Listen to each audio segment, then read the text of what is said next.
There's apparently a rift brewing over reggae icon Bunny Wailer's estate. This as son of the reggae legend Abijah Livingston, who goes by the stage name Asadenaki, yesterday issued a statement saying he was the executor of his father's living trust. He was highly critical of his father's manager, Miss Maxine Stowe, and made some serious allegations in a lengthy statement. Bunny's son also claimed to be oblivious to the re-release of his father's solo catalogue, alleging that neither he nor his siblings were contacted regarding the relaunch.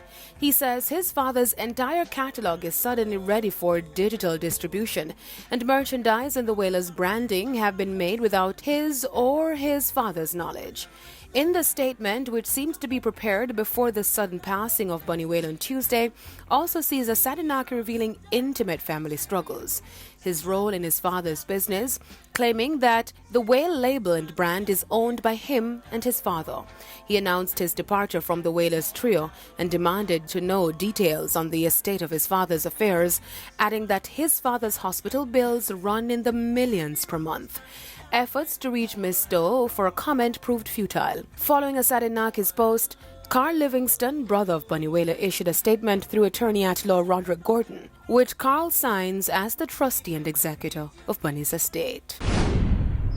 Unity is strength seems to be the message across the dancehall fraternity lately. Over the weekend, fans were pleasantly surprised when Jakure uploaded this video of himself and Beanie Man with the hashtag, quote, "If every one of us in the music industry could live like this, our industry would be way better today. Hashtag unity is strength. Hashtag united we stand, divided we fall." My friend, listen. You have to do like you. Man, I check me. None at all, man. Disrespect me. War. Yeah. You know, me love him. You know, so me not see my road and pass him. No, where?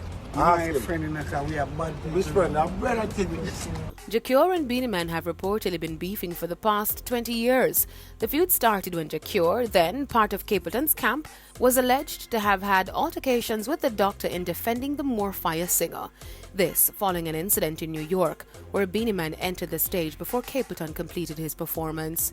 This is another bold show of unity for the king of the dancehall, who has also ended his feud with his longtime nemesis, fellow Grammy-winning dancehall legend Bounty Killer. And more recently, the Patriot singer Jamil and Version also ended their 4-year beef. The two are currently working on a collab. Things are changing in dancehall. I like it. I'm Deidran reporting for ePrime.